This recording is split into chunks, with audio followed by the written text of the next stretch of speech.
Hey guys, welcome to our next edition of the TNCBA Recap Show. This time, we're talking about Douglas Lake, our final night tournament of the season. Got Kelsey here again with me. He's going to be talking to us about it. He's actually going to be helping us out a lot because I was not there. So he's going to be telling you about what the things were like on the water, how things broke down that night. But Kelsey, we will go ahead, man, and we will jump right into it here. All And I right. am going to get us started with the PowerPoint for tonight. So guys, again, we want to say a thank you to our partners, and there's some new ones that have even come on with us just recently with Uncle Ray's and with Tri-City Logistics. But we also want to say thank you again to Kingsport CPA, Todd Harkle Road Roofing, Knoxville TVA Employees Credit Union, Connect Scale, Connect Fishing League, Piney Pond and Firearms, Dixie Custom Tackle, BJ's Custom Lures, Watson's Marine. We want to say thank you to all those partners that have been a major help to us this year and have made this an awesome year. And this October tournament coming up on Boone that we'll talk about a little bit later is going to be sponsored by Uncle Ray's Potato Chips, guys. So we want to say thank you to all of those partners that we have. So Kelsey, the conditions, tell me what it felt like out there on the water, man. What was it like that night getting down there and how things set up? I'll be honest with you. I was expecting it to be a little cooler that evening. We were having some cooler nights leading into this tournament, and it was actually we had a little bit of a warm spell move through, and it stayed pretty consistent through the night. It didn't get that cold at all. I mean, leading up to it, we had some nights getting down into like the mid to low 50s, almost in the 40s. So definitely a lot warmer than I was expecting. Yeah, I know Dad was like a little worried at the beginning of the week when we had that little dip down and we saw some high 40s and stuff. And it was a little shock to the system going out in the morning when I went to work to see that. Oh yeah. Oh So, yeah. so how about the wind and stuff? Or the water clarity? Water clarity is typical Douglas. It's a little murky, not too bad. It was actually fairly clear. In the middle section of the lake, that's where I spent the most of my time. I don't know about other portions of it, but Right. in the middle section to the lake, it was typical Douglas. Not too bad, not too clean. But no, it wasn't too bad. As far as wind, there wasn't really much of a breeze. It was kind of stale there for a while until later in the evening. There was just a slight breeze. How do you feel Showed like in. that helped your bite out throughout the night? Once that breeze kind of came in? I felt like it kind of positioned the bait a little bit different. Okay. We focused mostly on points and main channel stuff. So it does position that stuff a little bit better and allows us to fish those a little more efficiently. And one thing I also want to say is like this was rare, guys. And if you watch the video prior to this, when we were fishing, me and Dad were fishing the Tennessee Team Trail, the water was a lot higher than it normally is this time of year. We're usually looking at it about 10 feet lower than where it was at for this tournament. So the water level was up. They were trying to get it back under control. We had some flooding. So the water was definitely falling, and you're dealing with that. And again, Kelsey, I want to talk a little bit about this app here, that hunting and fishing app, and looking at those peak times of the day and talking to some of the guys. The accuracy of this has impressed me over the last few tournaments that I've used it. And again, you'll get bit throughout the entire day or out throughout the entire night, but you can definitely tell those feeding windows. And the thing is, I've always second guessed it just a little bit in my mind. Biologists saying, these bass, their metabolism is at their highest during the summer months. And I'm like, it don't feel like it, because I feel like in the wintertime I see them eating constantly, like they're blowing up here and blowing up there. Well, you got to think they're skinned out through the summer months too. And it is true. So, but I think what it is, and what I'm learning more and more as I study and listen and stuff, is just that they do eat a lot, but it's in those very small windows, and they'll feed up and then they'll be done and they'll go back to just kind of chilling and maybe suspending or whatever. Well, I mean, you look in those early summer months when we're out there fishing those deeper spots on Douglas. I mean, you're not catching them all the time, but when they do start feeding, it's a frenzy. That is true. That is true. I mean, I do believe that. So guys, when you look at these, and again, you can kind of see the day rating here. And again, this is the Hunt and Fishing app that gives you this breakdown. It'll give you kind of rating on the day of 0 to 100, but you can see these peak times where that bite window starts to increase and stuff. And you can definitely tell when it starts to happen. And we use that a lot on Douglas for the Tennessee Team Trail of trying to be in the right area when that peak happens, and that's what you're really thinking about. So Kelsey, we got on here. I see you and your dad finished fourth with 3 fish for 656. So really quickly, before we get into those top 3 patterns that the guys shared with us, what'd you all do to get to these fish, catch these fish? How'd you move around the lake? Where'd you focus? And what'd you do, bud? Well, I'll be honest with you. We didn't move a lot. The only time we fired the motor up was to idle over to where we blast off was, and when we put it on the trailer. That's how we do that. That's the way we do our night tournaments. So no, we focused around Dandridge area. Okay. I picked up a crankbait, and that was my main go-to bait for that evening. As we know, we're starting to get into a fall transition. Those fish are going to start eating up again. And like you and I have talked before in the past, and we've done in the past, in these fall months, it seems like the cooler mornings, the warmer evenings, those fish tend to bite better right there around dark. Yeah. And so before we took off, was noticing a lot of bait, a lot of fish breaking, chasing bait. So like I said, I wanted to throw a moving bait, and I have had a lot of success on it before in the past on Douglas Lake. So we focused on those points around the ramp, and I threw a Norman deep little in the fried green tomato color. Okay. And I really noticed we tried to throw some slow baits there for a while, didn't catch many. But that crankbait was the number one bait to go to. I mean, it was just where we were getting all of our bites. Now, I mean, are you putting this thing right on the bank, getting bit as soon as you're reeling, or are you working it out quite a bit and it's kind of starting to leave contact with the bottom and move back up? So right there at the ramp where we were fishing, you've got the fishing pier that comes way up there. And actually, if you could get kind of close to it, you've got that long point to your I know if you're facing it to the right of it. Yeah. And there's actually like a little saddle right in here, and then there's a ridge, and then it drops back into deep water. So the first few fish that I caught, I was casting over that ridge, and I was pulling it back over, and you'd feel it come over, and then as soon as it comes off the backside, that's when you would get bit, and they were just sitting there staged up, ready to eat. Okay, all right, that makes perfect sense. But yeah, so rolling off that, and when I talked to Dad and Reg after the next day, since I didn't get to be there, they kind of said the same thing with not being able to get bit on a moving bait, not being able to get bit moving slow. They had to keep moving and stuff. So they kind of found the same thing as you did. But once I got back some information from these other top 3, they were focusing on some slow stuff, and it was just kind of interesting to see how that worked out. But they were also had some wood cover and stuff in the mix, which I wonder if that being tied to that cover made a big difference. But guys, you see here that with these, of course, we do a 3 fish limit during the night tournaments. And Douglas, with that 12-inch limit, you're going to get bites. You're going to catch fish. You're going to have things to weigh in. It's finding those kickers and being able to put together a little bit better than average fish down there, which average can fall from 1.5 pounds to 2 pounds. So being able to bump up into that 2.5 to 3 pound category, you can see that Reg had our big smallmouth, or our big fish for the tournament, with a 446 smallmouth down there. They were in first. Andy Hodges, Keith Lester in second with 727. Then third was with Lynn and Debbie Fegans with 681. And then you all and Mark Ross and Steve Legg tied there in fourth with 656, actually. That was kind of interesting.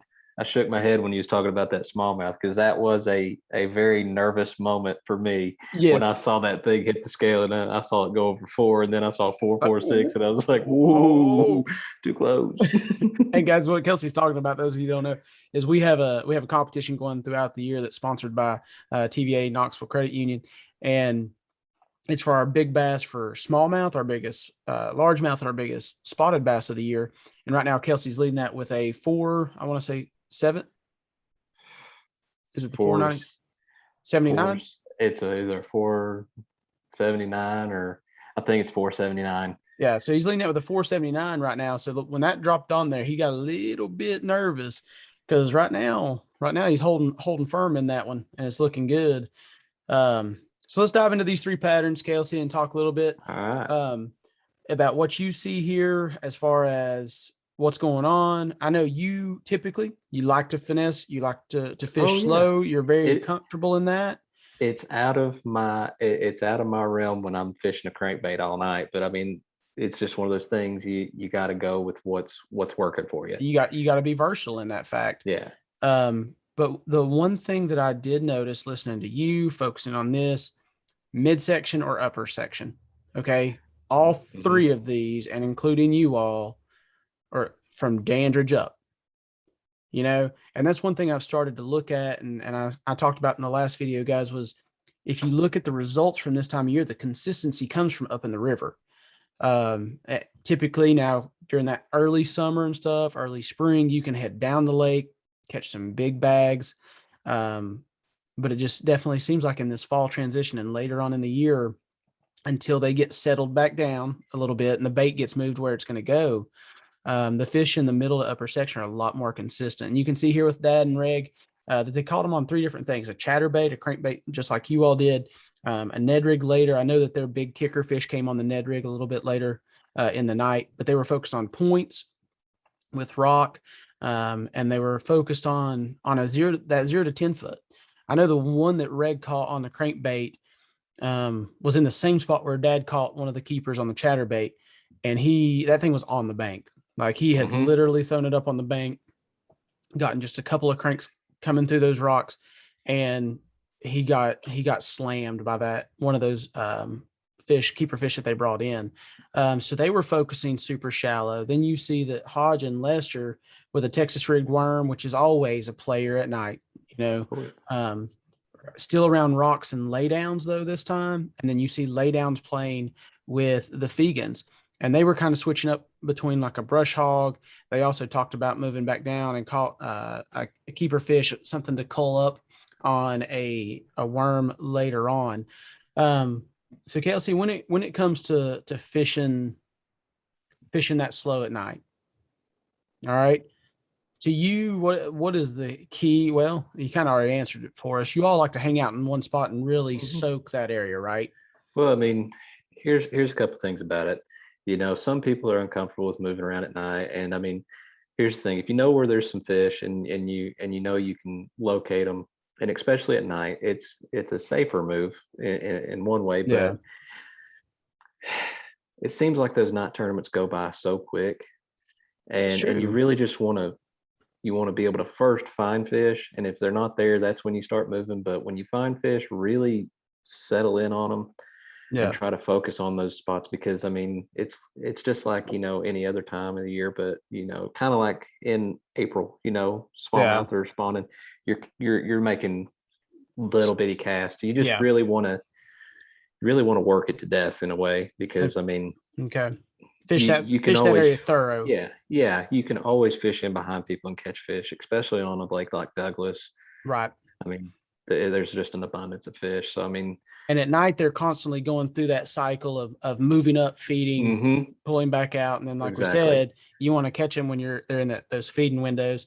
And one thing to remember is like with a lot of our guys, we're not getting a lot of practice time in on the water, Mm-mm. so and even sometimes none. So it's kind of like your first stop or your first two stops are just kind of a shot in the dark, no pun intended. But you're just and then if you get some bites, you're trying to put something together as you go. And sometimes you can just run yourself away from fish or run yourself out of bites because you don't settle down enough.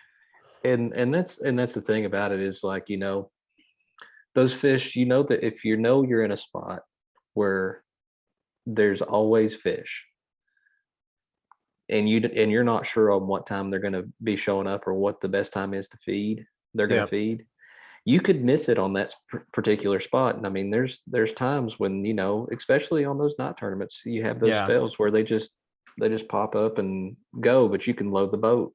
Yeah. Just like that. Well, and I go back to that Holston event with me and Dad. Like, we go down one bank, get 6 bites, and none of them kept. Came back 3.5 hours later, went down the same bank, caught 3 fish. All 3 of them were keepers. Like, it's just funny how they go through those cycles and moving up there and moving off, and just how sometimes the smaller fish will be set up there, and then it'll be larger fish later that night. But I do want to talk about the chatterbait for just a second with Dad. And he's had a good night 2 nights in a row now on that thing. And like, it's an oddball for the night. You know, we hear of nighttime spinner baits and stuff, the nighttime cranking. You hear about all that stuff. You don't hear about a chatterbait much. And I feel like part of it is some of these fish are suspending. You know, we know they're suspending during this time of year, and he's kind of slow rolling that up off the bottom just a little bit, whether that's 3 feet up at the off the bottom or 5 feet off the bottom. And he might be getting some of those suspended fish to bite with that. Because he did talk about it in a couple times, like he was getting busted. He had other times he got throttled, but they just never connected with it. So I feel like that chatterbait is just something different that they're not seeing a lot at night, and it's getting a reaction bite from some of those fish that might not be sitting on the bottom where we typically try to focus on them at night. And I'll say this, what you said about suspended fish. I mean, like I said, when we first started, you'd pull over that little spot and they would hit it on the back side of it. Yeah. But then towards the later end of the night, there was so many fish that I know that followed that bait in that I know were suspended, because I mean, I got so many short strike bites. I caught a keeper smallmouth, and it bit me right at the boat, and I had to swing it in the boat. There you go. So there you go. And the thing is, guys, and I'll try to demonstrate this as best I can, if I can get my hand in the right place. But with that thermocline forming this time of year, you know, you got to think of where those fish are setting up. If that thermocline's at 15 foot of water, they're going to move up here and feed, but they're not going to slide right back down the bank down here into 25 or 30. They're going to come out and suspend around that 10 or 15 foot thermocline. So with that thermocline starting to form, now that's where you start to get even more and more suspended fish, because that's where that oxygen level's the best. They're not going to drop down below it, because that the oxygen level is depleted completely. So you're not getting them just moving deeper. You're not just going to drag that further out. And that's why those sharp drops, like what you found with that point, are so important, because they can move up on that flat, feed where it's shallow and there's still oxygen and stuff and food. And then they can move right back out off of it, suspend over that, and then you start getting busted by those suspended fish. Oh yeah. And I mean, I don't know about other people, but I mean, there was a lot of bait in the area we were at. And I think that was a key thing, especially for what we were doing. There was a lot of bait in those areas, but I was noticing those fish were suspending. If they were out there in deeper water, it was, you know, still they were around the 10 to 15 foot range, and that's where you saw a lot of your pods and your bass. And then guys, that's why it's so important to watch your graphs. I know it's dark, and turn them down, turn the backlighting down as much as you can, but you still need to have them on, because you see that, and now you don't need to throw a jig out in 20 or 30 foot of water. Now you're just going to throw it up shallower. You could throw that crankbait that comes off that bank and only runs down to 15 feet or something. So having that graph and being able to see where that thermocline is, where the bait's setting up. And of course, like you said, Kelsey, it's the fall. They're thinking about feeding up, even though they're not there yet to that real good schooling action going on. They still want to be around the bait, and that's wherever the bait's at, where they're going to be. But what I wanted to look at here with this slide really quick was just where Dad and Red caught some of their fish.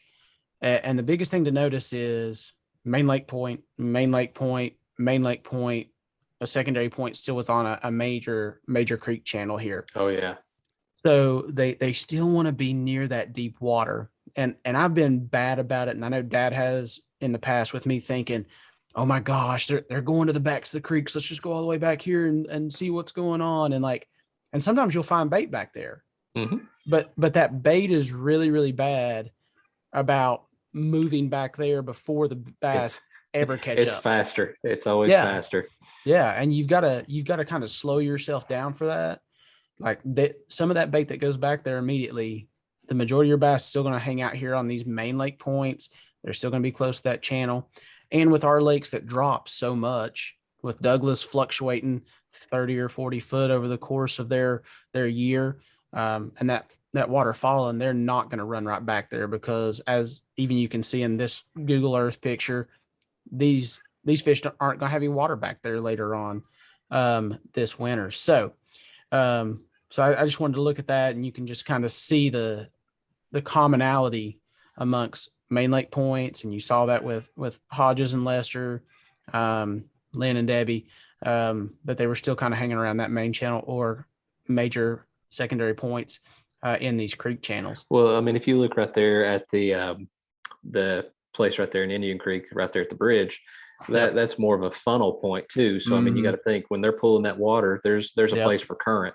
So that's another reason why they would be there. And that bait's got to make that move through there. And so, yeah, definitely funnel points. Our bridges don't always play like Gunnersville, those bridges down there, but it's the same concept as down on one of those places. It's a funnel point. It's going to create that choke point for flow. And it's going to force the bait to go through there at some point. So Douglas, Kelsey, it's typically a favorite. You think you think the weather kind of going through that weird dip in the middle of the week threw some things off? Because we've had some really good weights in the past. The weights seem to have been down a little bit. To be honest with you, I feel like it was to be expected. What we had was to be expected for what had been going on down there in day tournaments and leading up to it. Yeah. I mean, I feel like we had some. I mean, for 3 fish limits, we had some good bags, because I mean, you think about it, 6. Yeah. I mean, what was it at the bottom of the top 5? We had. I mean, bottom of the top 5 was still 6.5, so you still had better than 2 pound average. Yeah. So I mean, that's some decent bag. Some decent fish. Yeah. Yeah. I'm still kind of thrown back that like there wasn't a big largemouth come in there anywhere necessarily, you know, and there were some in the 3s, but you still expect to run into like a 4 or a 5 on Douglas, you know? I did too, but I think it was just too soon. I don't think they're moved back up or doing their thing just yet. I almost feel like it would have been better off. Like you might have seen a little bit of difference here if it would just have stayed hot, or if it had already just cooled off and just kept something gradual. I think that ebb and flow, and then of course the water level changing. I mean, that water jumped up a ton, and then all of a sudden they're starting to pull it back down. So, but guys, we definitely want to say congratulations to our top 3 here. Dyson and Edwards, Hodges and Lester, Fegans and Fegans, a great showing from those guys, and gals as well. And with Debbie there, it was nice to see just kind of a little bit of a difference there. You know, how people play into their strengths, knowing that Dad likes to fish on and be moving a lot. So it was an interesting tale of the tapes, and seeing that midsection and upper section were more dominant. But I do also know that like it feels like our guys in the club, they really gravitate towards that. There's very few guys I feel like in our club that they gravitate towards that lower end of the lake. You think? I feel so, yeah. And I mean, really, that lower end of the lake, I feel like later in the year, it's not the place to be. I mean, that mid lake upper end. I mean, not too much further past, I guess, Swans in the winter months is. I mean, that's where you're going to find your fish. Yeah, that's where they kind of hang out. You got some consistency there. It's shallower. Bait's not going to be able to get as deep and stuff. So all in all, good tournament. Is our last night tournament. So now we're moving back into day tournaments, guys. And that's going to kind of take us here to our last 2 events of the year, which is going to be Boone and Watauga. So Kelsey, let's talk point scenarios for just a second here. All right. Things are still super tight because you technically still have 3 events. Okay. Yeah. And with those 3 events, they're all Angular of the Year points paying events. And you all still have a 0 in play. Dad has 2 of his 0s in play. So what I was looking at the other day with Dad, is he's guaranteed 245s. Because right now he's dropping 245s with his 2 drops. So he's guaranteed 90 points over the next 2 events. So if we take him and put him at his 2 guaranteeds, give him 90 points, he's got 389. All right. So then you start to look at like, what do you need over the next 2 to get 389? Well, you're going to need 94 points. Yeah. So like still very doable, but you're going to need 94 points. So you're going to need a 47 and a 47. So still some top finishes there. Your dad's sitting in the same boat with the way that we do the points right now, as far as teams getting the same scores. Keith Lester and Andy Hodges sitting there with 292. Now they've got a bigger task to try to get closer to our points leader by the end there. They're at 292. So they're going to need 97 points to get up there to that 389 mark, where dad's guaranteed to be after these 2. Even if he zeroes these 2, he's going to get those 245s. So that makes that tough. But then you've also got to think, when that classic comes into play and we've got 20 to 30 anglers fishing for individual points, oh goodness, it can shake up fast. Oh yeah. So it's still anybody's ball game, and what makes it even crazier is just the fall transition piece, with not knowing what these lakes are going to be doing, not knowing what Boone's going to be like. Oh yeah. We've already talked about the fact that Andy Hodges and Keith Lester are going to be strong on Boone. Like, Andy loves that place, so he's going to be there and be awesome. But I still it's so much fun to see the weights play out the way they do and the points play out the way they do with these teams working together. And so many guys being there tight in the points. Because technically, I mean, if we were fishing the classic tomorrow and we had 30 guys in it, you still got all the way down here to West Mead and stuff that could make that jump if everybody's zeroed. I mean, there's a lot of different scenarios, but you could make up a lot of ground. You could jump up here into the top 6. I think you got 1, 2, 3, 4, 5, 6. You got myself sitting in 6. Steve Legg's right behind me.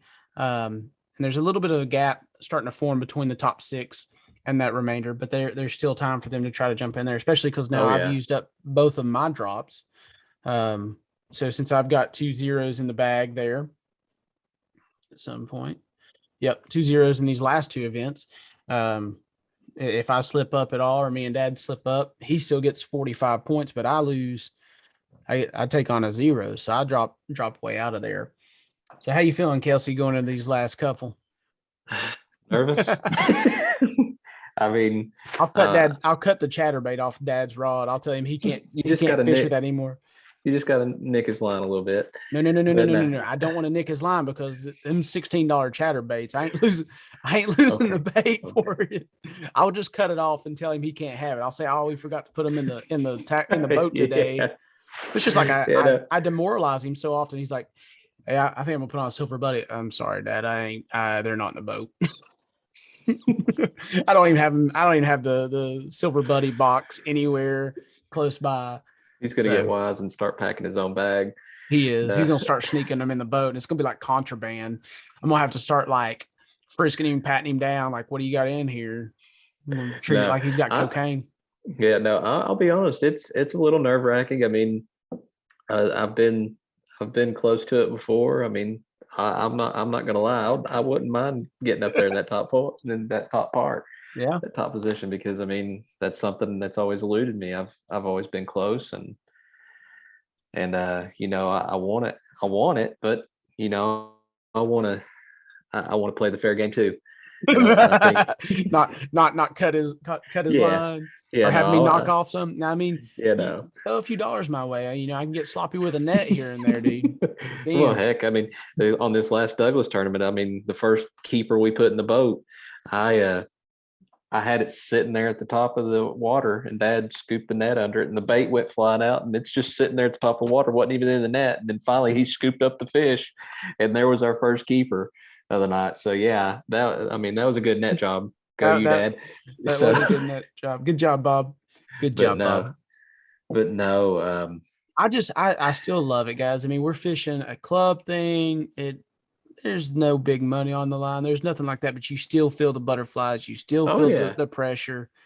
It's Oh yeah. I fun to mean, be in that mix and know, like, people that wonder about tournament fishing, like, I don't care what you're doing or what place you're in. Like, when you get that bite during a tournament and you're bringing that fish to the boat and you know that it's going to make a difference on the scales and it's going to move mhm. you up positions or whatever, like, it's addicting, dude. Like, Oh yeah. it's amazing that the rush that you get from that and how it makes you feel whenever you get that bite. It's still so different, even from just fun fishing. That it's addicting to be in a tournament situation and know that fish means something, and there's Yeah. something on the And I line for mean, you. you and I've gone fished DFLs. You fished some opens. I mean, we've fished those bigger tournaments, and I Yep. mean, I get just as much excitement in these things as I do those. I mean, I'll be honest with you. Sometimes I get more excitement here without the, like, the tore up nerves that I get from those yeah. bigger events. So it makes it even more fun. Oh yeah. um, because those sometimes can be just stressful in a different way. You get anxiety Yeah. from those in a different way that mess with you. These just it's so much fun and hanging out with these guys and the fellowship with Yeah. it. We So, really do have a great group of guys, and oh yeah, I really do. Like, I mean, you're looking at these points, it really still is anybody's game. yep. And I mean, everyone I think on here deserves it. So, I mean, They're working hard. They're working they hard, are working and hard. I will say this: I feel like our club has come a long way with our as fishermen. Like, Hmm. we've grown a lot. Uh-huh. Our guys have brought on new techniques. We've gotten more just dialed into those seasonal patterns. Yeah.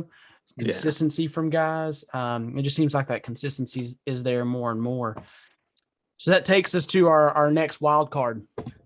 All right. So our Ooh. next wild card, Boone Lake. Boone Lake is going to be an unknown again. We talked about that with the night tournament. The lake had finally come back up. We hadn't had water in this lake for 8 years, and now we've had a full segment of the season where it's been at full pull, and now they're starting to bring it down slowly like they typically would.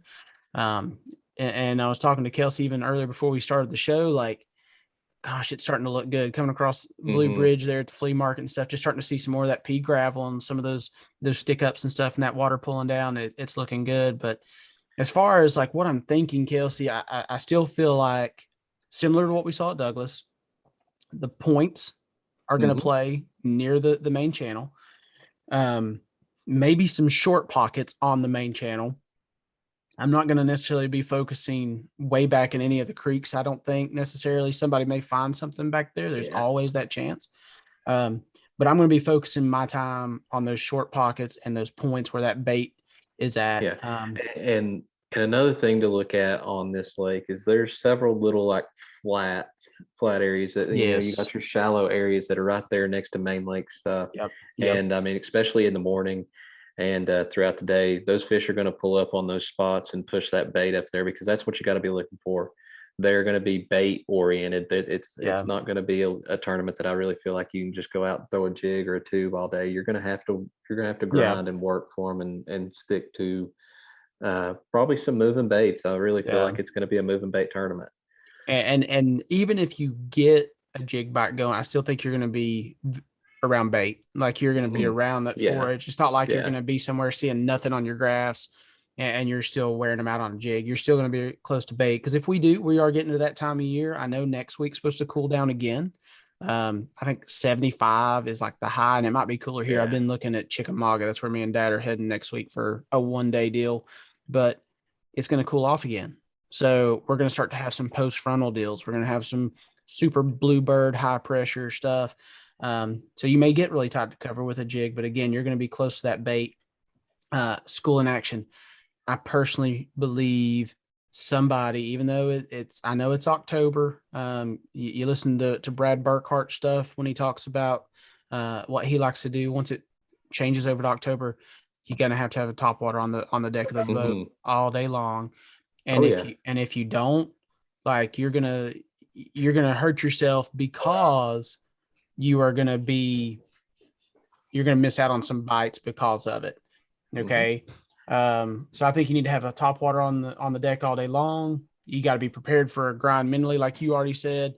And falling water, steep and near deep. I think you need to be near a steep break and have some deep water close by, no matter what you're doing. What do you think, Kelsey? You got anything else you want to add to that as far as your preview well, no, goes? I guess I'm thinking kind of what I'm hoping for is, a little bit of I'm thinking like a rainy day, not like, just kind of cloudy. That's the kind of conditions I'm hoping for. I mean, if anything, it might be fun. Those Florida strain bass should be up to about half a pound by now. So we might have a lot of fish catches. And after they were trying to eat our Whopper ploppers when it was only a quarter of a pound, like 2 inches long, we'll probably catch a ton of those guys. But I think that'll be fun. And if all else fails, guys, go find you some white bass to mess with, okay?